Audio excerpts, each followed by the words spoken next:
இன்னைக்கு திரையரசுல நம்ம பார்க்க போற படம் போர்த்தொழில் டைரக்ட் பண்ண விக்னேஷ் ராஜாவோட டைரக்ஷன்ல தனுஷ், கேஎஸ் ரவிக்குமார், ஜெயராம் அப்புறம் சுராஜ் நடிச்ச அரை படத்தை பத்தி தான் நம்ம பார்க்க போறோம்.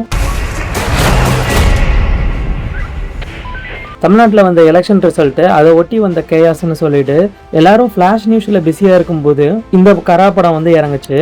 அதனால தான் இந்த படம் வந்து சரியாக போகாமல் இருந்ததுன்னு சொல்லி ஒரு டாக்கும் இருந்தது. உண்மையிலே அது மட்டும்தான் பிரச்சனையா, படத்தில் என்ன பிரச்சனை இருக்குன்றதை நம்ம பார்க்கலாம். இல்லை, கண்டிப்பாக திருடுவா. இது ரிவ்யூ மட்டும் இல்லை, எக்ஸ்பிளனேஷன்றதுனால டீட்டெயிலாக இருக்கும். கண்டிப்பாக ஸ்பாய்லர்ஸோடு தான் இருக்கும். 90க்கு முந்தின காலகட்டத்தில் சர்வதேச போறனால பெட்ரோல் டீசல் விலை இந்தியாவில் எப்பத்தப்பா ஏறி போய் கிடக்குது. அந்த நேரத்தில் பேங்க்ல இருந்து விவசாயத்துக்காக டிராக்டர் வாங்கி வச்சிருக்கிறாங்க. எல்லாரும் நிலப்பத்திரத்தை வச்சு கடன் வாங்கியிருந்ததுனால நிலம் அவங்க கையை விட்டு பறி போற மாதிரி இருக்குது. இன்னொரு பக்கம் வீட்டை விட்டு ஓடி போய் ஓட்ட பிரிச்சு வீட்டுக்குள்ள இறங்கி வீட்டுல நகை பணமெல்லாம் திருடுற தனுஷ், திருடுறவங்க கிட்ட இருந்தே திருடினா தப்பு இல்லைன்னு சொல்லி பேங்க்ல இருந்து திருடி ஊர் மக்களுக்கு எப்படி நிலத்தை திருப்பி கொடுக்குறாருன்றதுதான் கதை. கமர்ஷியலா சக்சஸ் ஆகிறதுக்கு போதுமான ஒரு ஒன்லைன் தான். ஆனா ஹீரோவை நல்லவனா போர்ட்ரே பண்ற ராபின்ஹுட் படம் மாதிரியும் வராம, எந்த கில்ட்டுமே பார்க்காம கெட்டவனாவே இருக்கிற மங்காத்தா மாதிரியும் வராம, ரெண்டுக்கும் நடுவுல இந்த படம் ரொம்ப ஸ்ட்ரகிள் ஆயிருக்கிறது தெரியுது.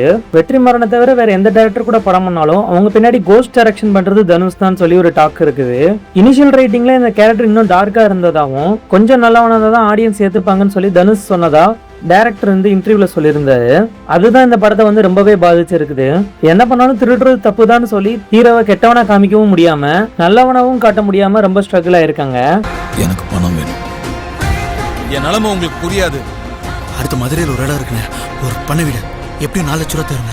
இப்ப ஸ்கிரீன் பிளேக்குள்ள போகலாம். படத்தோட ஃபர்ஸ்ட் சீன்ல தனுஷும் அவரோட ஃப்ரெண்டும் ஒரு வீட்டுக்குள்ள இறங்கி திருட போறாங்க. இது என்னோட கடைசி திருட்டு, உனக்கு இது ஃபர்ஸ்ட் திருட்டுன்னு சொல்லி எப்படி திருடுன்னு சொல்லி கொடுத்துக்கிட்டே திருடுறாரு தனுஷ். திருடி முடிச்சுட்டு வீட்டை விட்டு வெளியே போற நேரத்துல வீட்டுக்குள்ள ஆள் வர ஆரம்பிச்சிடுறாங்க.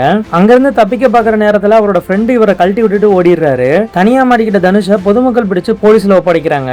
அங்க போலீஸ் ஆபீசரா வர சுராஜ் அந்த திருட்டு கேஸ் மட்டும் இல்லாம மத்த கேஸையும் அவர் தலையில எழுதி வைக்க பாக்குறாரு. இதை பாக்குற தனுஷ் சுராஜ் அடிச்சு போட்டு ஸ்டேஷன்ல இருந்து தப்பிச்சிடுறாரு. இந்த பாயிண்ட ஞாபகம் வச்சுக்கோங்க. போலீஸ்ல இருந்து தப்பிச்சு அவரோட ஒய்ஃபான மமிதா பைஜுவையும் கூட்டிட்டு ஆந்திராவுக்கு போறாரு.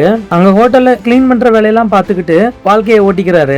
ஒரு கட்டத்துல ஊர்ல இருக்க நிலத்தை வித்துட்டு நம்மளே ஒரு ஹோட்டலை வந்து சொந்தமா ஆரம்பிச்சலாம்னு சொல்லிட்டு யோசிக்கிறாரு. அதுக்காக அவரோட சொந்த ஊருக்கும் வராரு. அவரோட அப்பாவான கேஎஸ் ரவிக்குமார பல வருஷங்கள் கழிச்சு பார்த்து நிலத்தை விற்கிறத பத்தி தயங்கி அவரோட அப்பா கிட்ட சொல்லிட்டு, அப்பா முடியாதுன்னு சொன்னதும் மறுபடியும் சொல்லாமலே வீட்டுல இருந்து கிளம்பிடுறாரு.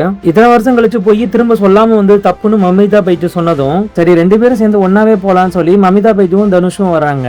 தான் பையன் திரும்பி வந்துட்டான்னு நினைச்சிட்டு இருக்கு கேஎஸ் ரவிக்குமாருக்கு. பையன் நிலத்தை விற்கிறதுக்கு தான் வந்துருக்கிறான்னு தெரிஞ்ச உடனே மனசு உடைஞ்சிடுறாரு. மமிதா பைஜு வீட்டுக்குள்ள காலடி எடுத்து வச்ச உடனே கேஎஸ் ரவிக்குமார் இறந்துடுறாரு. ஆனா நிலத்தை விற்கிறதுக்கு தான் தனுஷ் வந்திருக்காப்லன்றது அவரோட அம்மாவுக்கு தெரியாது. தான் இறந்ததுக்கு அப்புறம் தன்னோட சொந்த நிலத்துல தான் தன்னை புதைக்கணும்ன்றது கேஎஸ் ரவிக்குமாரோட ஆசை. ஆனா பேங்க்காரங்க லோனுக்காக ஜப்தி நோட்டீஸ் இருக்கும்போது நிலத்துல புதைக்க கூடாதுன்னு சொல்லிட்டு சண்டை போடுறாங்க.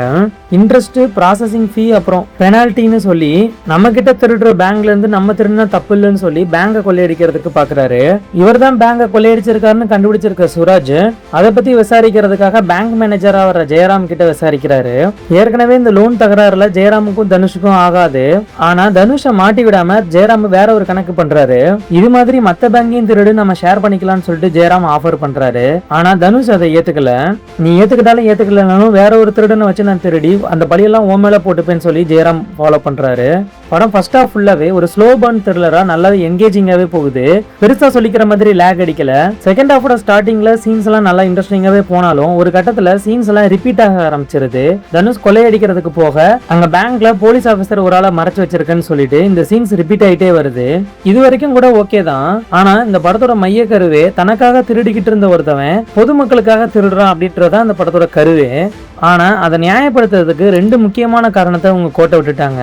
ஒன்னு, இதுதான் என்னோட கடைசி திருட்டுன்னு சொன்னதுக்கு அப்புறம் இனிமே அவர் திருட மாட்டாருன்னு சொல்றதுக்கான எந்த சீனுமே இல்ல. ஒரு திருடுறதுக்கு வாய்ப்பு வந்து அடுத்தவங்களோட பொருளை எடுக்கிறதுக்கு வாய்ப்பு வந்து அதுக்கப்புறம் அதை நிராகரிச்சாதானே அவர் திருட மாட்டாருன்றதை நம்ம நம்ப முடியும். அப்படி ஒரு சீனு படத்துல இல்ல. அதனாலயே அவர் நமக்கு திரும்ப எப்பவும் திருடுவாருன்ற நம்பிக்கை நமக்கு வந்துடுது. ரெண்டாவது முக்கியமானது, ஊர்க்காரங்களோட நில பிரச்சனை அதை தன்னோட பிரச்சனையா நினைச்ச ஒரு திருட நினைக்கும் போது மற்றவங்களோட பிரச்சனையை தன்னோட பிரச்சனையா நினைக்கிறதுக்கு ஒரு வேலிடான சீன் வேணும். அந்த மாதிரி ஒரு சீனும் இல்ல. அதனாலேயே நமக்கு அந்த கேரக்டர் மேல கடைசி வரைக்கும் ஒன்ற முடிய மாட்டேங்குது. அப்ப அதை ஞாபகம் வச்சுக்கோங்கன்னு சொன்ன சீனை இப்ப ஞாபகப்படுத்திக்கோங்க. ஒரு கேஸுக்கு மாட்டின தனுஷ் மேல எல்லா கேஸையும் எழுதும்போது நமக்கே ஒரு பரிதாபம் வரும். ஆனா இன்னொரு சீன்ல தன்னோட தாய்மாமாவான கருணாஸ் கிட்ட எனக்கு ஓட்ட பிரிச்சு வீட்டுக்குள்ள இறங்கி திருட மட்டும்தான் தெரியும், அது மட்டும் தான் நான் வாழ்ந்துகிட்டு இருந்தேன்னு சொல்லும்போது அப்ப அந்த 4 கேஸ் நம்மள சேர்த்து எழுதுனா என்னன்றது தான் நமக்கு தோணுது. இப்படி ஒரு சீன்ல நமக்கு ஃபீல் பண்ணது அடுத்த சீன்ல முரண்பாடா நமக்கு ஃபீல் ஆகுது. தன்னோட அப்பாவை புதைக்கணும்ன்ற கஷ்டமான சூழ்நிலை வரும்போது கூட தனக்கு தேவைக்கு மீறி திருட மாட்டேன்றது தனுஷ் சொல்றாரு. அப்ப இதுக்கு முன்னாடி அவர் எப்படி வீட்டுக்குள்ள இறங்கி திருடி இருப்பாருன்றது நமக்கு தோணுது. எப்பவுமே அவர் காசுக்கு கஷ்டப்படுற மாதிரியே காட்டுறாங்க. அப்ப இதுக்கு முன்னாடி அவர் வீடு புகுந்து திருடி என்ன பண்ணாருன்னு நமக்கு தெரியல. தனுஷை பிடிக்கிறதே தன்னோட வாழ்நாள் சாதனையா நினைச்சிட்டு இருக்கிற சுராஜ் கடைசி நேரத்துல ஹீரோனா அரெஸ்ட் ஆகக்கூடாதுன்ற சம்பிரதாயத்துக்காக அவர் பேசுறது கன்வின்ஸா இல்ல. அவர் நினைச்சா எப்படி வேணாலும் தனுஷை தூக்கி உள்ள போடலாம், அதுக்கான பாராட்டையும் அவரே வாங்கிக்கலாம். இப்ப பெர்ஃபார்மன்ஸ் வைஸ் பார்க்கலாம். தனுஷ் அந்த கேரக்டருக்கு நல்லாவே பண்ணியிருந்தாரு. பேங்க் மேனேஜரா வர ஜெயராமோட ரோலு காமிக்கலா இருந்தது, கொஞ்சம் காமெடி சென்ஸ் இருக்கிற வில்ல மாதிரி நடிச்சிருந்தாரு. சுராஜ் அவரோட ரோல ரொம்ப நல்லாவே பண்ணியிருந்தாரு. நார்மலா ஃபேமிலி ரோல நல்லா பண்ற கேஸ் ரவிக்குமாருக்கு தேவையில்லாம எத்து பல்ல குந்து கொடுத்துருந்தாங்க, அது ரொம்ப நல்லாவே இல்ல. மமிதா பேஜுக்கு சொல்லிக்கிற மாதிரி பெரிய ரோல் கிடையாது, ஆனாலும் டார்க் ஸ்கின் மேக்கப்லாம் தேவையில்லாத அணி. கிராமத்துலனா கருப்பா தான் இருப்பாங்களான்றது ஸ்டீரியோ டைப்பான்னு தெரியல. ஒன்னு ஹீரோயினை ஃபேர் ஸ்கின்னா போடுறீங்க, இல்லாட்டி ஃபேர் ஸ்கின் ஹீரோயினை எடுத்து டார்க் மேக்கப் போடுறீங்க. இதெல்லாம் என்னைக்கு மாற போறதுன்னு தெரியல. தாய் மாமா வர்ற கருணாஸ் அந்த ரோலுக்கு தேவையானதை பண்ணியிருந்தாரு. படத்தோட இன்னொரு பிரச்சனை, இந்த படம் நடக்கிற காலம் எல்லாரும் டிராக்டர் வச்சு விவசாயம் பண்றாங்கன்னா விவசாயம் பண்ற இடம் வானம் பார்த்த பூமியா இருக்கணும். ஆனா ராமநாதபுரமே ஒரு வறண்ட மாவட்டம், அங்க 8 ஏக்கர் நிலம், அதுவும் அந்த காலத்துல வச்சிருக்கிறதெல்லாம் விவசாயம் நடந்தாலும் நடக்காட்டாலும் வருமானம் வருதுன்றவங்களா தான் இருக்க முடியும். அதையெல்லாம் கொஞ்சம் R&D பண்ணியிருந்திருக்கலாம். ஒரு சூப்பரான ஹெய்ஸ்ட் த்ரில்லரா வந்திருக்க வேண்டிய படம் தட்டு தடுமாறி வந்து நின்று ஆவரேஜ் படமா வந்து முடிஞ்சிருக்குது. இது மாதிரி அடுத்தடுத்து மூவி ரிவ்யூஸும் மூவி எக்ஸ்பிளனேஷனும் பார்க்கறதுக்கு நம்மளோட திரையலசல் சேனலை ஒரு சப்ஸ்கிரைப் தட்டிக்கோங்க.